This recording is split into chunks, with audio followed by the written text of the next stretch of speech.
Hello and welcome to Baseball Barbacast, the only baseball podcast in the world who thinks the Colorado Rockies have a chance in the NL West. I'm Jake Mintz. That's Jordan Shusterman. And the secret ingredient is believing in yourself. The secret ingredient, Jake Mintz, is Clint Hurdle. We are going to talk about the Rockies hitting coach situation later. Will that turn their season around? Fangraphs tells me there is a 0.0% chance that will be happening. But on this Friday edition of Baseball Barbacast, we are going to talk about the NL West and maybe also the Rockies who are in that division, as this division has just surged out of the gate here in 2025. Four of the best teams in baseball. So we're going to talk about that. We have a special guest. It's Buster Olney of ESPN. You know Buster Olney. He's been talking about baseball for a long time. He's going to join us to talk about the Yankees, the Dodgers, the Mets, the big teams. You know some of those teams that you're quite familiar with. And then it's Friday. The good, the bad, the ugly. I am always looking forward to that at the end of the week. And we have another good edition once again. But Jake, as I alluded to, our opener today is the NL West.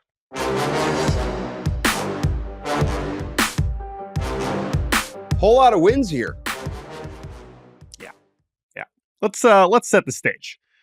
The NL West, a division that was quite active over the offseason. Even the Padres snuck in a couple moves at the end before opening day. We know what the Dodgers did. We know the Giants going out and spending big on Willy Adames, Justin Verlander, Buster Posey is in charge now. The Diamondbacks bringing in Corbin Burns, making some other moves.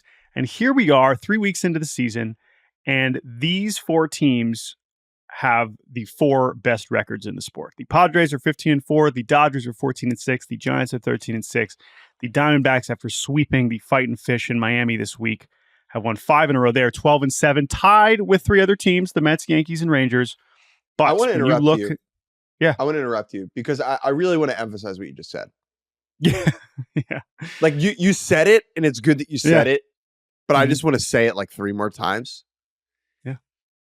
The top 4 records in the league are in the NL West. Also, the worst record. Think about like what that means, and the worst record, which allows for the best records. More on that in a second. This is really kind of amazing. Even with this small, 3-week sample, there are so many parts about this that are impressive. There's the fact that the Dodgers have the worst run differential of them by a lot. And I know part of that is that Cubs ass whooping last Saturday that really kind of ruined their run differential. But the run differentials kind of support these here, right? Padres, best in the sport, plus 37. Giants, third best, plus 32. D-backs, plus 22. Dodgers, plus 7. It's not like these teams are just fluking their way through one-run games. Like, they look like 4 of the best teams in the sport. Maybe they are not the 4 best teams in the sport. I got my power rankings coming out today through 3 weeks, and they are not 1, 2, 3, 4, but it is not that far off. What have we learned about this division? Because I think we had varying levels of optimism for these teams. I know I was higher on the Padres than you. We were both skeptical of the Giants. It's not like we were having some bold takes believing in the Dodgers. And the Diamondbacks kind of fall somewhere in between them. So have we actually learned anything different? I mean, there's a few ways we can evaluate the degree to which this start has changed the way we're looking at this division, and we can kind of get into that. But for more broadly, has anything actually changed for you in the way you're looking at these teams? A couple different things. I think at this point in the season, you have to evaluate player performance rather than team performance. And it's trying to pick out what's real, what's not. Obviously, it's sifting through the haze to find what matters. And I think that's easier to do on an individual level because that data can be supported by some sort of change in a player's process, mechanics, whatever. So like the Padres, right? Fernando Tatis Jr. looks like he's going to be a top 5 MVP candidate.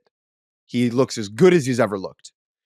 If that's the case, and I feel good about that being the case moving forward, that changes functionally how I think about the San Diego Padres. I think that is similar about the Arizona Diamondbacks and Corbin Carroll, right? Where there was some question heading into the season. Okay, is this a 3-win player, a 5-win player, or a 7-win player? And it certainly looks like a 7-win player. And so that's 4 wins, Yeah, it could and so be, that kind of changes the way I think about the Diamondbacks, as has the hot start Josh Naylor has been having, right? Yeah, man. That changes the way I think about them. And then in terms of the Giants, I would probably say that player is Jung-Hoo Lee, who we have spoken quite a bit about. They're the team that I remain the most skeptical on because of, like, Mike Yastrzemski is not going to have an OPS over 1,000, right? Now, Willie Adames will kind of pick some, he'll pick up and it'll even out, et cetera, et cetera. But I would say heading into the season, I ordered these teams: Dodgers, Padres, Diamondbacks, Giants. I feel good about that order. However, I think that they're all a little bit better than I thought. I don't have a single team in this division getting a wild card spot, right? You did. My wild card, I did not. My wild card spots were the Phillies, the Mets, and the Cubs. Yeah, I think it was Cubs or Brew, or I think because you still picked Brewers the Brewers, winning so the division. It was Cubs. I remember my picks. Thank you. Yeah. And I had gone with the Braves, the Padres, and the Diamondbacks. So I was more in on San Diego for sure. And then Arizona, I was on to the last day between the Diamondbacks and the Mets. And right now you could still argue the Mets as being a better team than the Diamondbacks so far, but that's going to be close. I think to your point about like who's been the most impressive, statistically the most complete team, and the record reflects, is San Diego. I mean, they look, and one of the best. Fangraphs is an amazing resource for a lot of reasons, and we're going to reference them again here in a second when we talk about the playoff odds. But one of my favorite features when you go to their roster resource and you look at the depth charts is the team rankings, which is just like a quick glimpse at their hitting, their starting pitching, and their bullpen. And that is such a great way to kind of compare these teams in a very simple sense of just like, all right, these 3 elements of their team, where do they really stack up? And you can see that the Padres have essentially been good at all 3 elements so far. Their bullpen ERA, their starting pitching ERA is excellent. The Giants, their offense has maybe been better than expected. Their starting pitching ERA, and this is after another bizarre start from Jordan Hicks in the series finale against the Phillies, where he gives up like 5 runs in the first and then somehow gets through 7 innings. But their starting pitching ERA is 27th. Like that.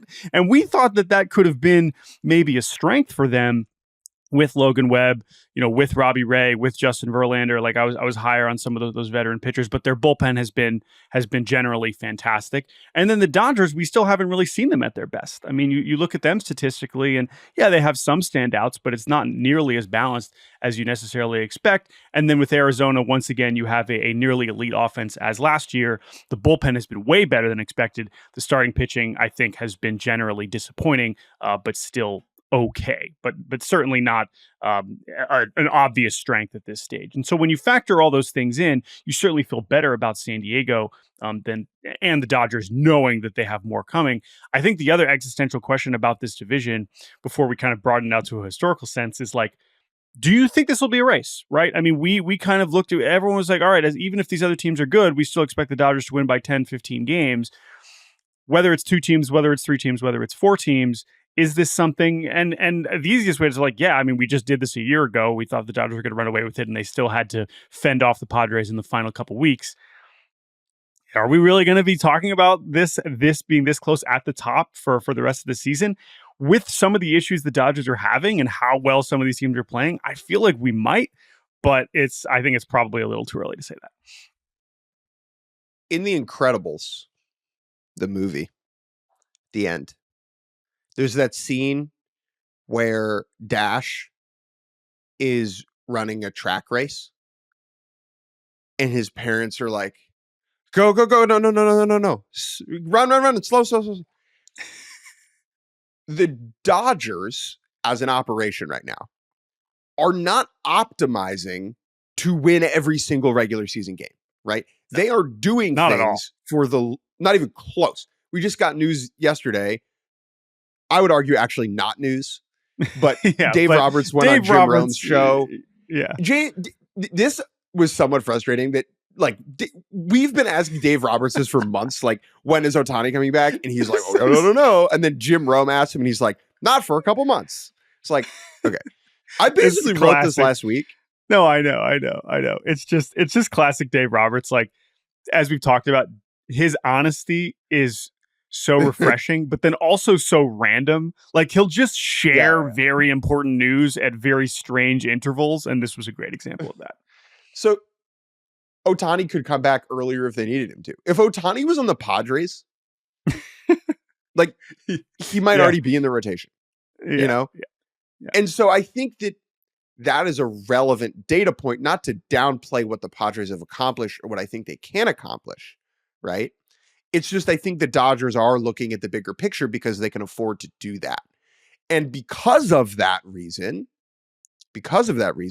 I do think that this will be a race for longer than we expected, because the Dodgers are, I mean, it might be like a little tortoise in the hare situation where the Dodgers might be too focused on the long game by the end. Yes. And the Padres could stay involved long enough. And that's almost what happened last year a little bit, right? A couple bounces go a couple different ways and the Padres end up winning the division.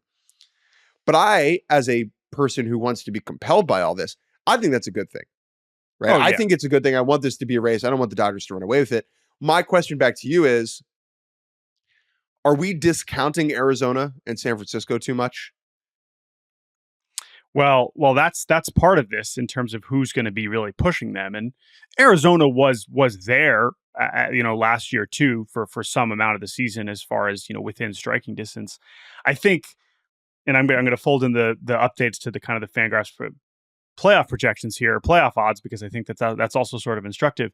But to your point about the Dodgers and them playing the long game, I think that's valid. At the same time, they don't want to get too cute with it, because at some point they don't want to end up in a situation where they are playing a 3-game wildcard series, right? They still want to win the division. And so how far they can go while letting these other teams stack wins, bank wins, build potentially a lead in the division, if it's the Padres case, right? Like, they're going to end up in a situation where maybe, again, postseason we still feel is a certainty, but it is still, you don't want to be in a situation. I do wonder if the standings at some point do kind of force them into a higher level of urgency.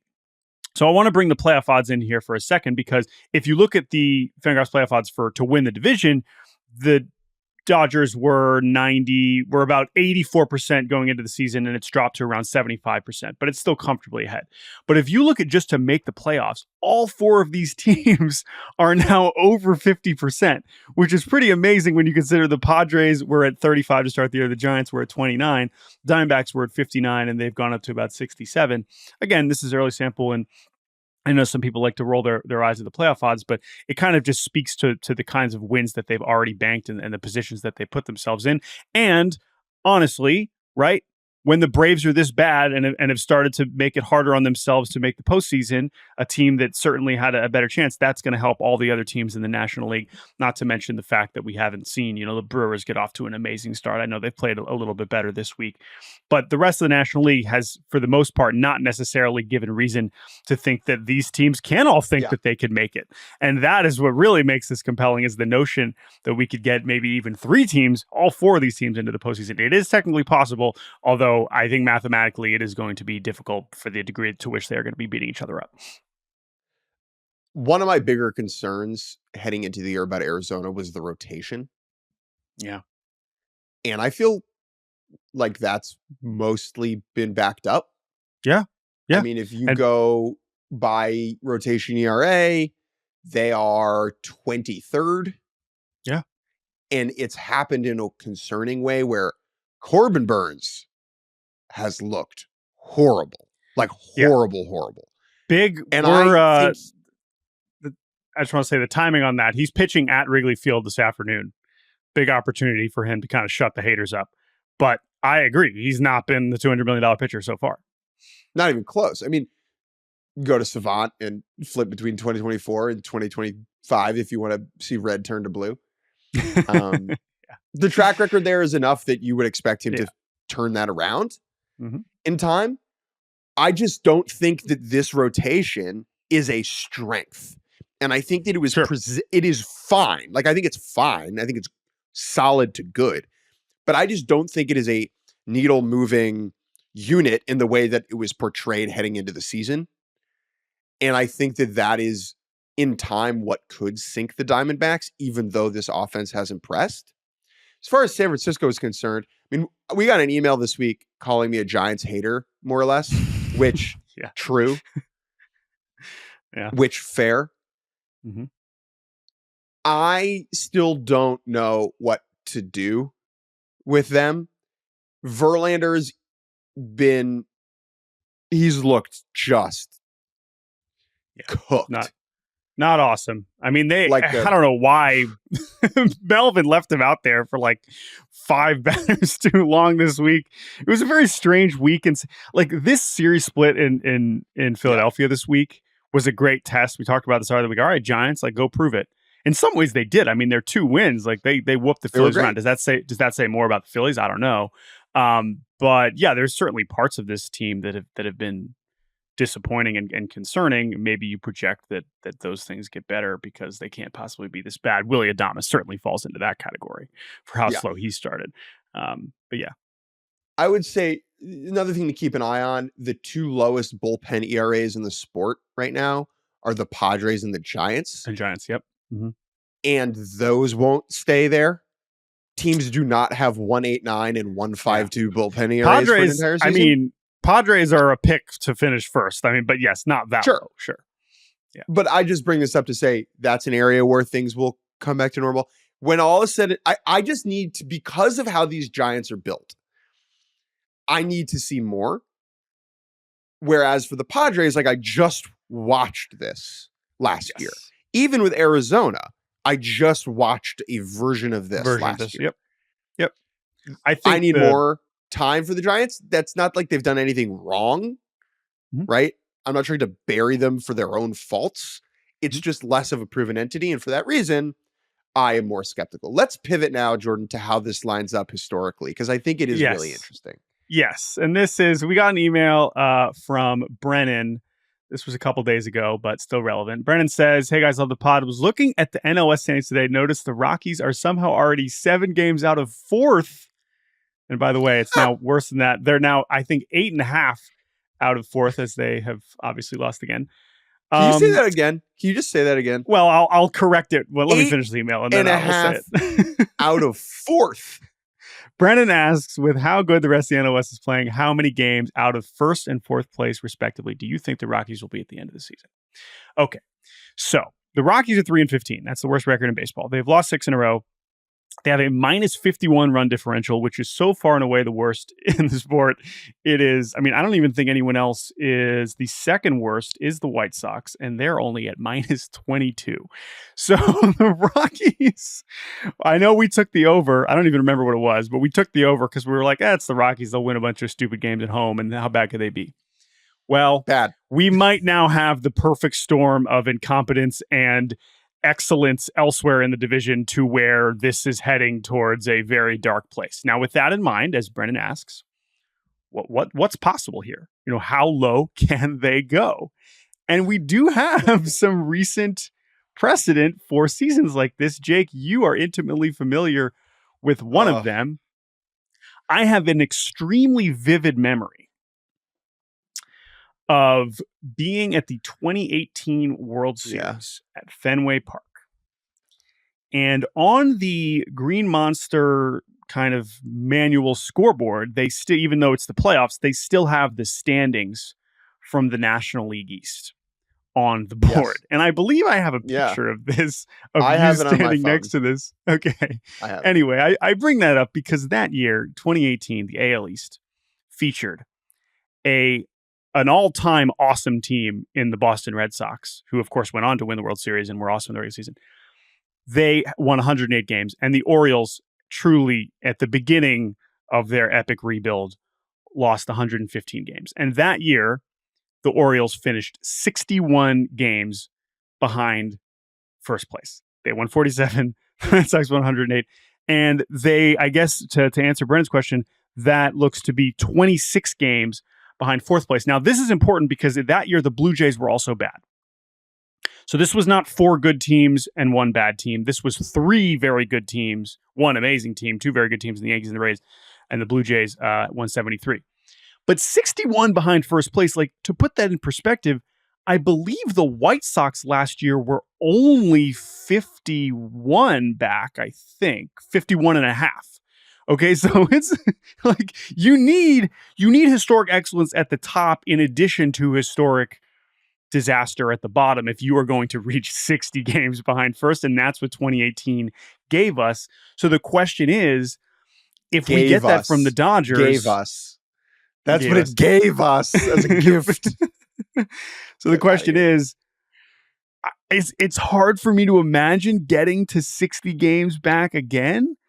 And part of it is because the rest of this division seems so good that it might prevent the Dodgers from getting to 110, 115 wins, the way we said, oh, maybe if everything clicks, it goes.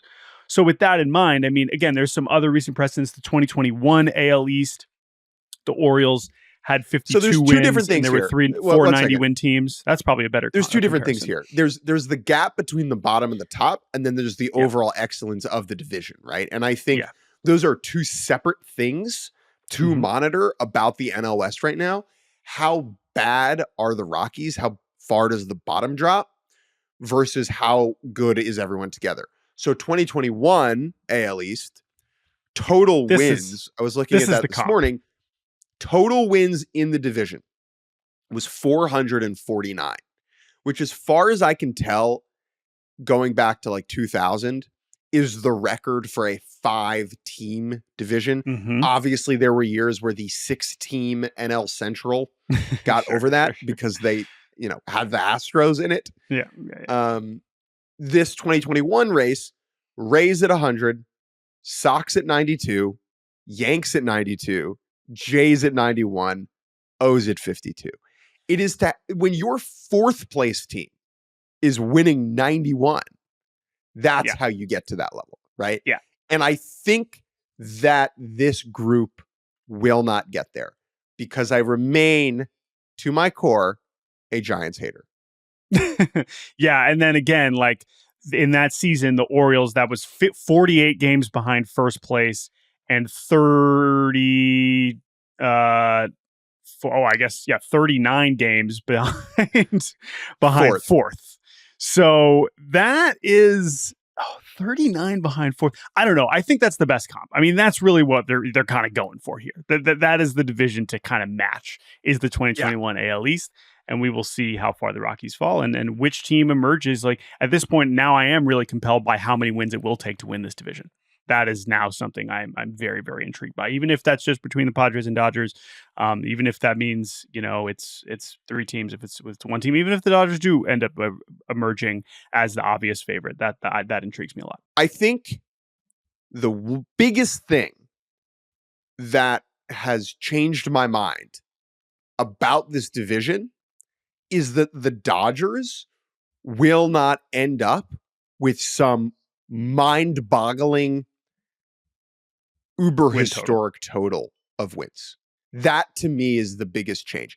Like before the season, we looked at the roster and we were like, and other people were like, 123 wins? Question mark? I said 109, I think was my pick. So yeah. Right. Yeah. And I think that now, because of the quality in the division and how much the Dodgers will have to play those teams, reevaluating that ceiling is the biggest shift that I've had to make. Last question, and then we will take a break and return with Buster Olney. As we alluded to earlier this week, your bold prediction that the Rockies would go 0-13 against the Dodgers. I mean, let's open it up. Who's to say they won't go 0-13 against the Padres? Who's to say they won't go? Like, how many division wins will this team collect? They are already 0-6 to start the year against the NL West, having been swept by the Dodgers and the Padres. What do we think? Dude, 0-52 in division. Oh my God. What's the over-under? 11? I think I was actually going to set it slightly below that. Division wins, guys. folks, we can't doubt Coors. We can't doubt Coors Field. Coors Field will ruin this in some form at some point. But division wins out of 52 division games, I'm gonna say 10. I'm gonna say 10. Okay. Let us what know. You got? Put it down. Yeah. What's your official prediction? I'm gonna take the over on 10. Okay, I'll take the over on 10. A hilarious bold prediction would be the Rockies don't win a game against the Dodgers and win the season series against the Giants. Yeah. So again, just like last year, just context, last year they went 4-9 against the D-backs. Okay. They went 3-10 against the Dodgers. They went 8-5 against the Padres. And 3-10 against the Giants. So that was like the 18. Difference between the Padres, not winning the division last year was they couldn't beat the Rockies. Anyway, I don't think that's going to happen again this year. Okay, enough NL West chat. That there is our NL Best opinions. We're going to take a break, and when we return, we will talk to Buster Olney about the New York Yankees. We'll be right back. The Yahoo Sports app is your ultimate draft day companion. With live activities, you can keep up with every pick without even unlocking your phone. Beef up on the incoming rookie class with expert analysis, grades, and prospect breakdowns. Download the Yahoo Sports app right now and get ready for draft night like a pro. And welcome back to Baseball Barbacast. We are joyed to be joined by the one and only Buster Olney of ESPN. If you're listening to this, you know who Buster Olney is. Like, I don't need to explain that to you. Buster, when you meet someone new and they ask you what you do for work, what is your response? Baseball writer. That's and they'll ask me, you must. The immediate reaction is, boy, that sounds like fun. And then I'm able to say I'm pretty much doing exactly what I wanted to do since I was 15 years old. Yeah, which is pretty cool. And we certainly can relate in a fraction of a sense. Mm-hmm. Of course, we've been doing this for not nearly as long, but we also feel fortunate to get to talk and write about baseball for a living. But Buster, we really wanted to lean on your institutional knowledge here in this conversation today, because the state of baseball is one, especially coming off the offseason. We're still fresh into this 2025 regular season. And there's been so much discussion about the inequities, the differences, the powerhouses of baseball, certainly on the coast in terms of the Dodgers and the Yankees. We just had a Dodgers-Yankees World Series. And as someone who wrote a book about the Yankee dynasty, something that now for us, since it's been so long since we've seen the Yankees actually win a World Series, we're like, oh yeah, okay, yeah, remember when the Yankees were doing that? But there are a lot of people listening to this show that have not lived or really were conscious through the Yankees dominance. We wanted to kind of talk, us for the most part, right? We were six in 2001, we remember a little bit of, but for the most part, the Yankees being that dominant force, it was not the thing that we've gotten used to since we've been covering baseball. And so we wanted to kind of have a big picture conversation about the Yankees and about these powerhouse franchises and how they compare to that Yankees dynasty. So Jake, where do you want to lead us in this direction? For people who have not read your book about the Yankees dynasty, titled Last Night of the Yankees Dynasty, can you give just like a big picture synopsis of it for people? So what happened with the Yankees is that when George Steinbrenner was suspended for stuff he did in the late 80s, he was suspended from baseball. And within that vacuum, Gene Michael and others in the Yankees organization built this tremendous farm system that wound up yielding Derek Jeter and Andy Pettitte and Jorge Posada, Bernie Williams. And by the mid-90s, that group of players ascended into the big leagues and was joined by players that the Yankees got through their spending. And, guys like, Cecil Fielder in 1996, signing David Cohn as a free agent, signing David Wells as a free agent, later trading for Roger Clemens.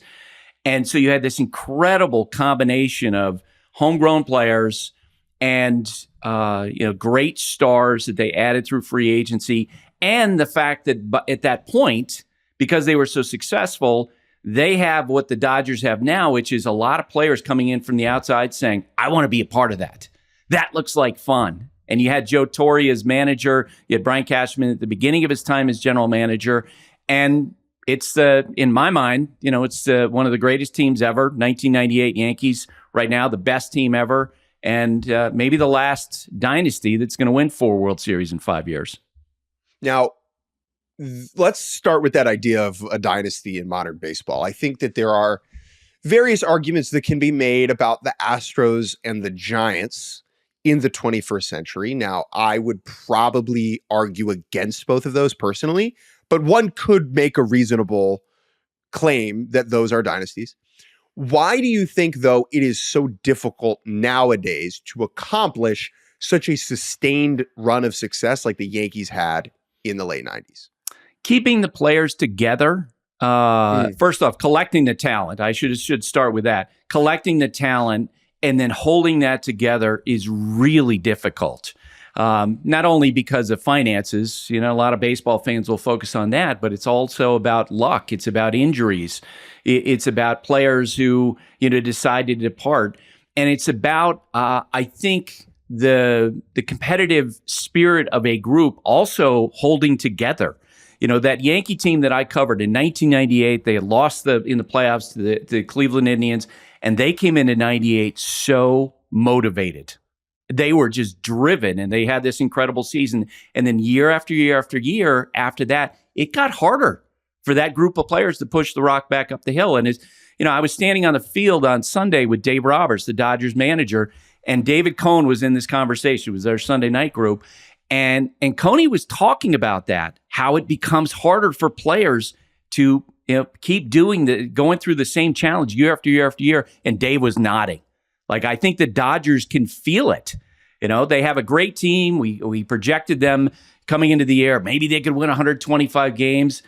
And Mookie's getting older, and Freddie Freeman's getting older, and injuries are manifesting, and all of a sudden they look a little older, and all the criticisms that the Dodger players had about the Yankees defense just last fall, now we're starting to see in the Dodgers a little bit. So holding that sort of dynasty where you're going to be in 5 World Series in 6 years, win 4 World Series in 5 years, that's really hard beyond the dollars. And I'm so glad you bring up the Dodgers there, because that's the obvious place to kind of take this conversation. I do want to spin it back to the Yankees as to how they relate now, how they compare now to that time.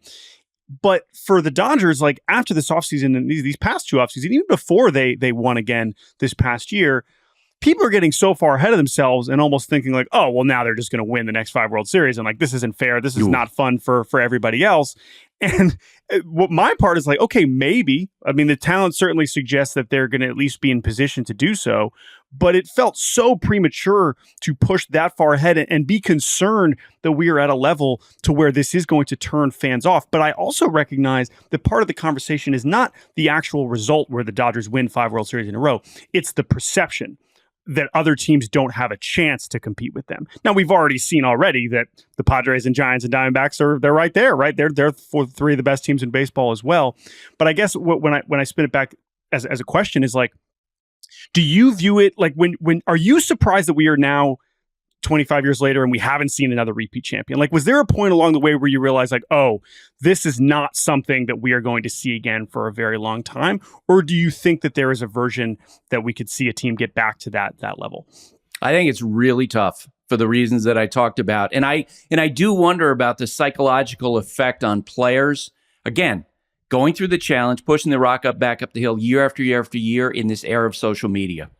I think it's clear that players get worn down by the constant feedback. Back in the 90s, those guys could finish a game and go home, and they were walled off around it from all that conversation. But now it's day after day after day, and I do think it takes a toll on players. I think the Dodgers, and I saw them in the first week of the season, on paper, that is the best team I've ever seen, right? The best collection of players. The idea that you could have 3 Hall of Famers at the top of your lineup and guys who are just extraordinary players, and then a rotation depth. When we met with Dave Roberts before that game, Coney asked Dave Roberts, like, we think your rotation's pretty good, but who are your next 5? That's really good too. And he starts out, he goes, well, we'll get Shohei back, and then Clayton Kershaw will come back. And then we started laughing because it's absurd how much depth they have.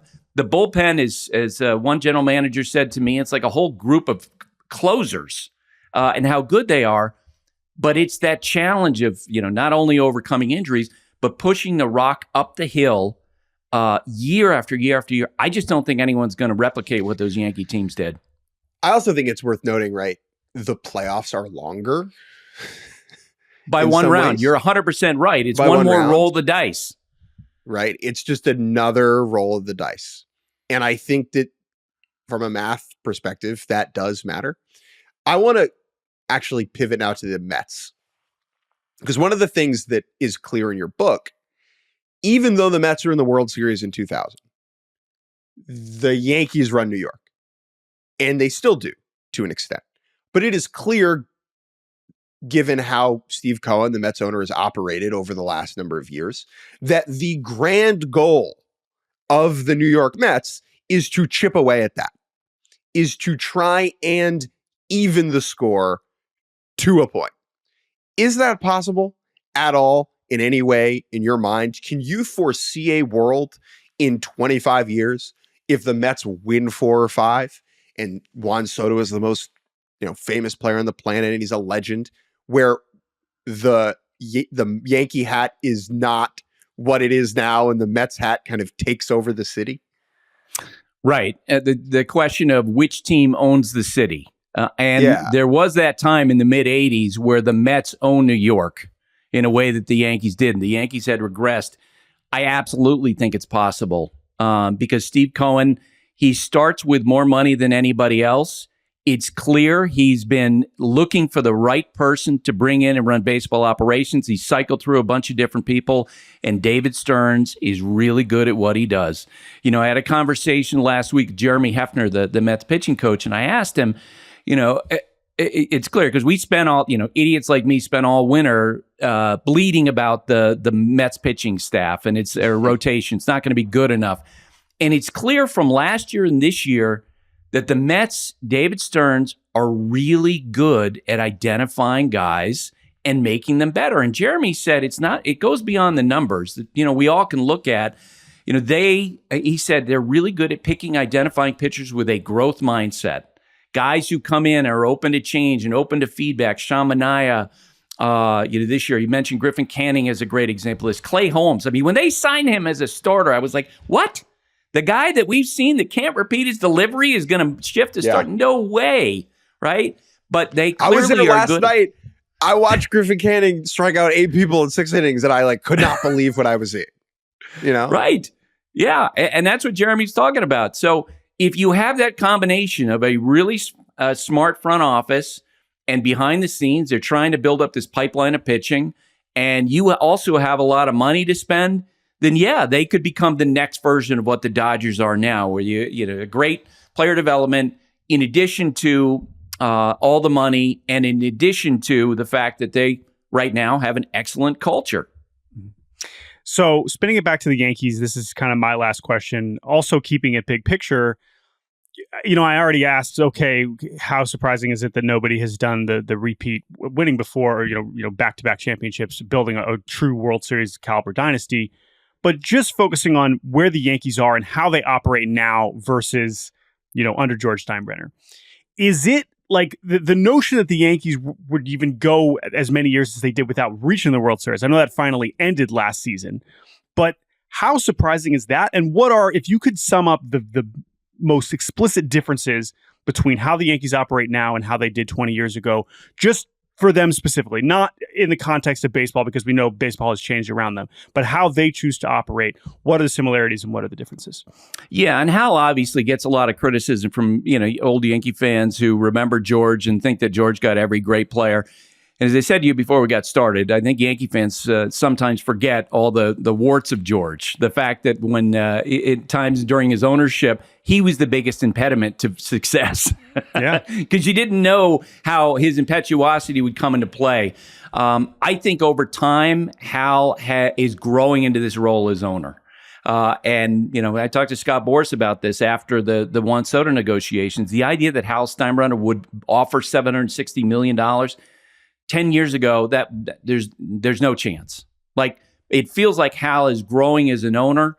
What has not kept up clearly, or the difference between that team in the 90s and this one, is that consistent pipeline that really built the core of that dynasty. They haven't had that. Like, for example, last year when they had this really good team and they went out and tried to make trades in midseason, the response they got back from the industry on guys like Eric Roche was, your farm system's really down. You don't have players we're interested in. We're going to go talk to other teams. That's the biggest challenge, I think, for the Yankees going forward, because they're always going to spend a lot of money. I think next winter they'll be the favorite to sign Kyle Tucker. I think he's going to be in the outfield for them next year, but they need to develop that steady pipeline of young talent. Yeah, and I will say too, 360 for Aaron Judge. Now it's like, well, duh. It's not that it was a tough decision to bring him back, but even financially, and I know he's older, and I know at some point presumably he will decline, but it's like you're going to that 9th year so that he can stay here right now. And obviously, that is a decision that has paid off in such an amazing way and will continue to for at least the next few years. But anyway, Jake, go ahead. Yeah, the difference between Judge obviously gets compared to Jeter, right? Jeter was never this good. Like, no. Not even close. Not to besmirch Jeter, but like what we're seeing now is historic. It's generational. And I'm curious, this is my last question for you. I'm not saying you don't want to have Aaron Judge on your team. Like, duh, of course you do. But when the whole operation hinges on one thing so completely, on one player, one person, we saw what happened in 2023, right? When he missed a big stretch and it just kind of crumbled for them. Yeah. Like, do you see that as a big difference between the 90s Yankees and the Yankees today, where back then it was like, everyone is a 4-win player. Nobody hits 30 homers pretty much, except for Tino had one great season, but they didn't have this lineup full of guys hitting 50 homers either, right? Right. I think that absolutely is true. That team had a ton of really, really great players. Where now it does feel like that you have Judge, and it's kind of like Jordan in the supporting cast, as they always referred to it, back with the Bulls. Yeah. And you're 100% right about Judge. This spring, ESPN did a top 100 list, and one of my jobs was to go around and ask players where we screwed up on our top 100 list. And I can't tell you, from Tommy Pham to Andrew McCutchen, Matt Olson, guys like that are looking at our list saying, "You got Judge 4? Really? He just had the greatest season ever by any right-handed hitter ever. He had an adjusted OPS plus at 223, and you guys got him 4?" I think that we in the media, fans, got fixated on how badly he did in the postseason last year and forgot just how great a player he is. And we're seeing it this year when he's been even better so far, even without Soto. So I live here in New York, and I'm around the Yankees all the time. And I crack up every time Judge, goes 2 for 3 with a homer and a walk. And in the post-game scrum, it's like, what do you ask him? Like, it's just, he does this feels like every day, right? He takes a pitch on the outer half and he hits it 410 feet over the fence. And then you're just like, Aaron, like, yeah, you did it again. How about that? Pretty great. you're gonna hit 60 home runs again. All right, sounds good. We should not be taking any of this for granted, and I know the Yankees don't. But it is an interesting form of this team. Buster, I know you've got Sunday Night Baseball coming up. We got the Astros and the Padres. That is a spicy little interleague matchup. You'll be on the call with Carl Ravitch, Eduardo Perez, and David Cohn, 3 of our favorites. Thank you so much for joining us on Baseball Barbacast, providing us some context, some insight, and we'll have you on again soon. Thanks so much, Buster. All right, guys. Thanks for having me. It was fun. And welcome back to the end of Baseball Barbacast. Jake Mintz, Jordan Shusterman, good, bad, Uggla. Those are 3 adjectives because we said so. It's our favorite segment of the week. One thing good, one thing bad, and one thing that reminds us of Dan Uggla, bizarre, wonky, off the rails.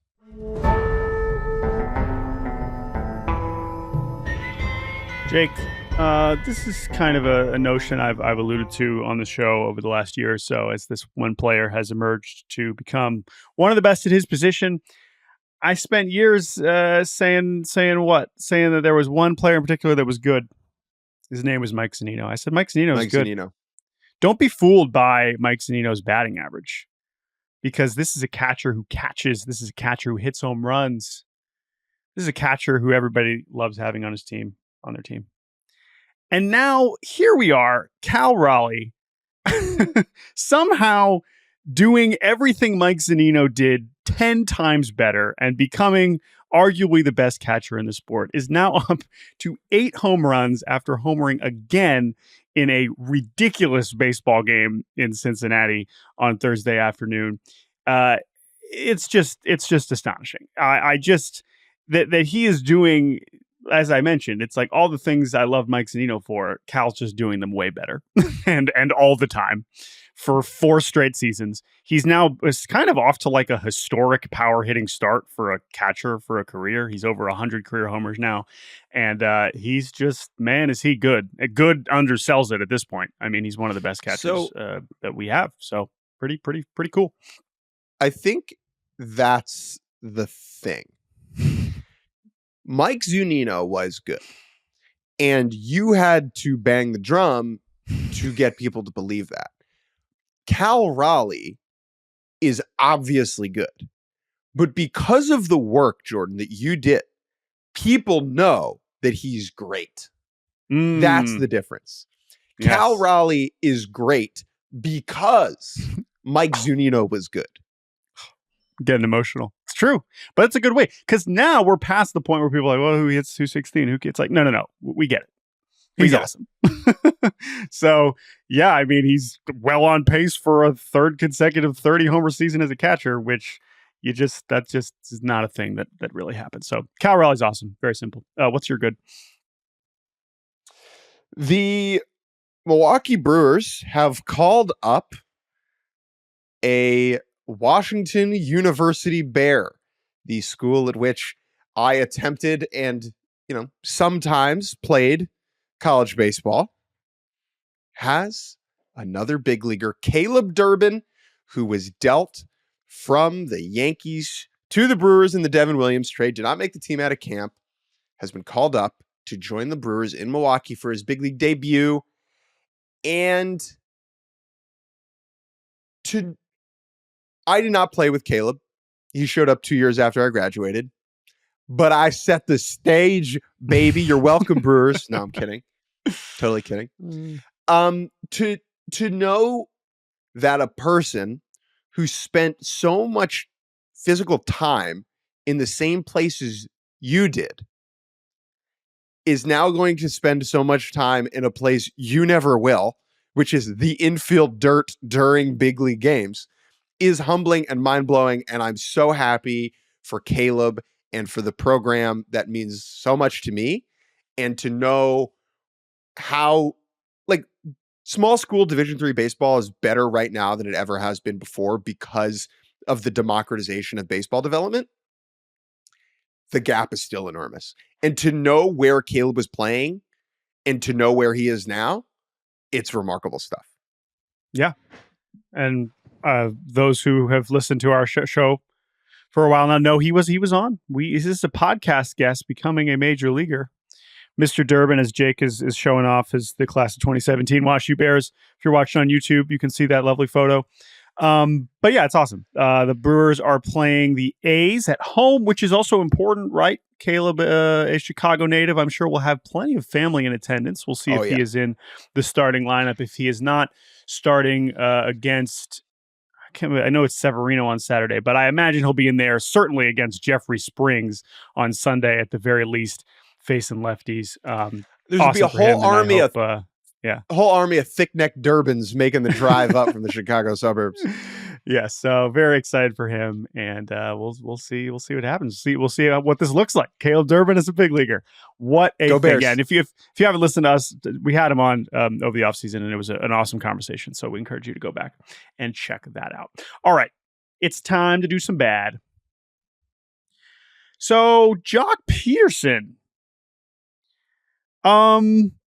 Jock Peterson is 0 for his last 35, 3, 4. I don't know.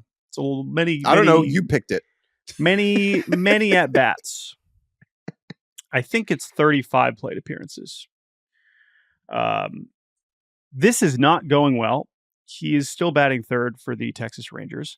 What is most concerning is I was like looking up like, oh my God. And I just fell down the rabbit hole of like remembering all these hit list streaks. Chris Davis, the most famous one. That's the one. Although the thing about the Chris Davis one is that stretched 2 seasons, right? So he finished 2018 and then he opened 2019 with like another 10 or 12 hitless games. But I found some other notable ones which I had either not known about or forgotten about. So Chris Davis had broken Eugenio Velez's record. The funny thing about the Velez one is that finished his career. So like he went like 0 for 40 something, and then he's still looking for another major league hit, which is he's tough. Still looking for a knock.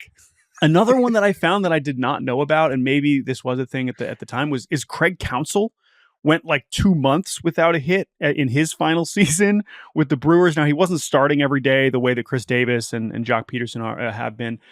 But the reason what's bad about this and just this concept, the reason why I fell into the rabbit hole is that Brandon Marsh is also in the same funk. We've got 2 players right now in 0 for 30 pluses.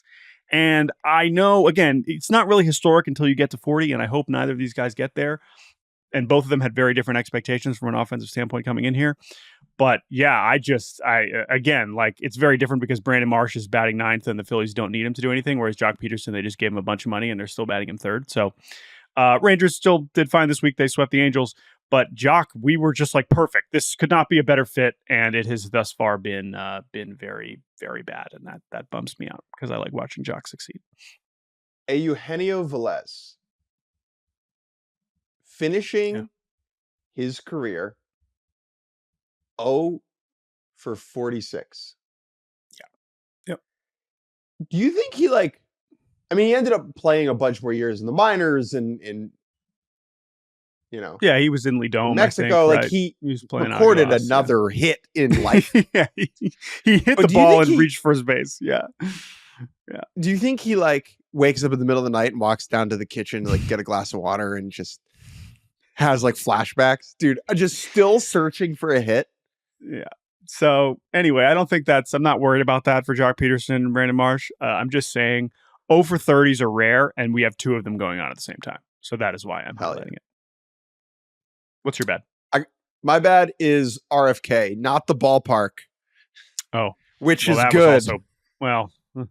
That was also pretty bad, but good for us when we, growing up, going to the 2005 Nationals. Anyway, go ahead. Rank your least favorite baseball related RFKs. RFK, who is the secretary for the Health and Human Services Department. Junior. Different one. RFK Stadium Junior, not named after him. Oh, okay. Thank you. Not yet. He was giving a press conference about autism and said the following quote: "These are kids who will never pay taxes. They'll never hold a job. They'll never play baseball. They'll never write a poem. They'll never go out on a date. Many of them will never use a toilet unassisted." Now, besides this being preposterous and insulting, which I don't need to explain to many of you, this filtered into our world due to the one part of they'll never play baseball. Let's just get this out of the way. Not true. Not true. Autism, neurodivergence is a spectrum. There are many people in baseball who I'm sure are on the autistic spectrum. How many of them have been diagnosed or have talked to their friends and family about it? I don't know. I can't say. People can assume and play games and try and do investigations and whatever, but we don't know. However, what we do know is that one of the best players in college baseball this year, a gentleman by the name of Ryland Zaborowski at the University of Georgia, has been very public at points in his career about being diagnosed with autism. And there are a couple of interviews that you can go watch from when he was in summer ball and a good article from when he was at Grand Canyon University earlier on in his career, where he talks about having autism and how it's impacted his life and how he's found success on the ball field, not in spite or because of it, just also. And he is tied for the lead in the SEC with 16 home runs and presumably uses the toilet unassisted as well. So this is just a reminder that, this was a stupid thing to say.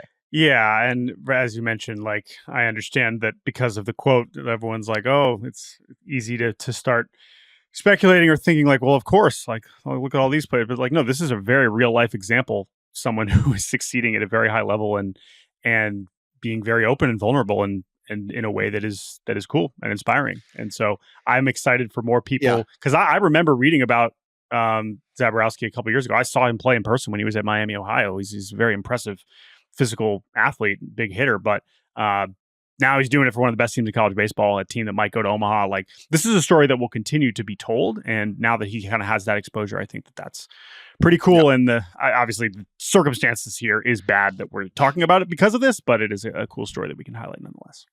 I know it's a different sport. Obviously, Tony Snell, who was in the NBA, I believe, was diagnosed with autism spectrum disorder and was very public and outspoken about it. Maybe, but RFK knows that. Maybe he was like, if you have autism, you can't play baseball, but you can hoop. Yeah, surely that was definitely part of his calculus for this speech. Yeah, that's a very, very generous interpretation. Let's go to Uggla. My Uggla is a rather, you know what? Screw it. We got to talk more about the Rockies. The Rockies fired their hitting coach. I was going to do something else, but let's just do this. I teased it earlier. The Rockies fired Hensley Mullins. Jordan? No. Yes. Can you look at the document from which we do our podcast, maybe? Oh, not steal someone's Uggla? Oh, I'm sorry. All right. I apologize. I jumped ahead. You can do Bam Bam. All right. I'll swerve back to my Uggla. Go ahead. Which is way less funny. Landon Roop. Are you familiar with Landon Roop? A little more NL West chat. Sure. This is Giants an on-field pitcher. Uggla. I just think that this is cool and something that I appreciated that I saw this week. Landon Roop against the Phillies this week threw 56 curveballs in one game, which colors is okay. Thank you. You had the right response. This is Uggla because you just do not see this ever anymore. Curveballs are now, I believe, only account for like 7% of total pitches in baseball, which is steadily declining over the last half decade. And Landon Roop is like, screw it. I am just throwing my best pitch 56 times in one game. From what I can tell, there's really little. The only pitchers that have thrown the curveball that much in a single game are Lance McCullers, are like soft toss and lefties like Drew Smiley and Wandy Rodriguez in the pitch tracking era. Rich Hill, of course, has thrown a ton of curveballs in the game. But I would love to have Landon Roop stick in the rotation and just go all in on a pitch that nobody else thinks is good enough anymore. I think that's awesome. I saw him do this in spring training and I was like, wow, I want this. This is different. So Landon Roop, I don't know if you're going to be able to stick in this Giants rotation, but if you do, I hope you keep throwing a ridiculous amount of curveballs because they're cool. They're fun. They're fun to look at. That's my Uggla. So my Uggla is that the Rockies fired their hitting coach. The Rockies who rule so hard fired their hitting coach. Yeah? Yeah, I mean, listen, we're not happy. We shouldn't be laughing. You know, Bam Bam lost his job here. However, we should note that Bam Bam almost lost his job a year ago. Yeah. When he was investigated by the FAA. Let's give some context, Jordan. Hensley Mullins, who was the Rockies hitting coach, was relieved of his duties. Which is a hilarious way to say you fired. And the Rockies named Clint Hurdle as their hitting coach for the remainder of the season, which is Uggla in and of itself. Clint Hurdle, formerly the manager. That's the Uggla part. Is that it's Clint Hurdle who is this now. Clint Hurdle, who I would not describe as a modern hitting mind. I told I will forever be the person that informed Nolan Arenado of this happening yesterday at Citi Field when he was walking by me on the field. And I was like, hey, did you hear the news? And he was like, whoa. And I was like, yeah. And he was like, huh. And I was like, yeah. Clint Hurdle is not someone that 29 other teams would hire as a hitting coach. And I think I'm just going to kind of leave it at that. As far as Bam Bam goes, Hensley Mullins, whose nickname is Bam Bam, I'm just going to read the quote from Rockies GM Bill Schmidt as to his dismissal. We haven't produced defensively.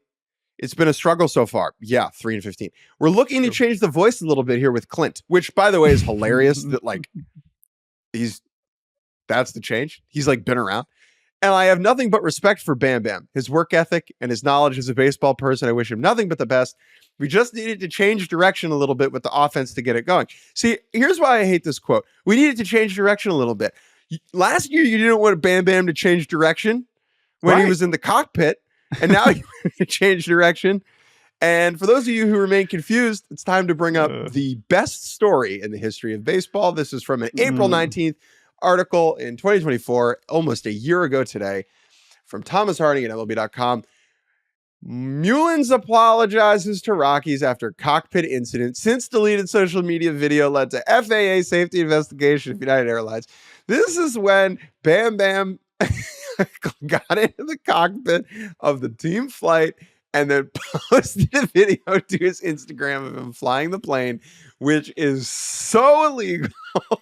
And literally investigated by United, FAA, whatever, because you can't just have random folks flying airplanes. Anyway, you have the story up, so please read the quote from Bud Black so that we can wrap here. It just doesn't get better than this. Bud Black, Rockies manager, quote, Bam Bam, he apologized. I can't comment any further because there's what's being called an investigation of the matter. As far as Bam Bam goes, he apologized to the Rockies organization, to United, and to the team.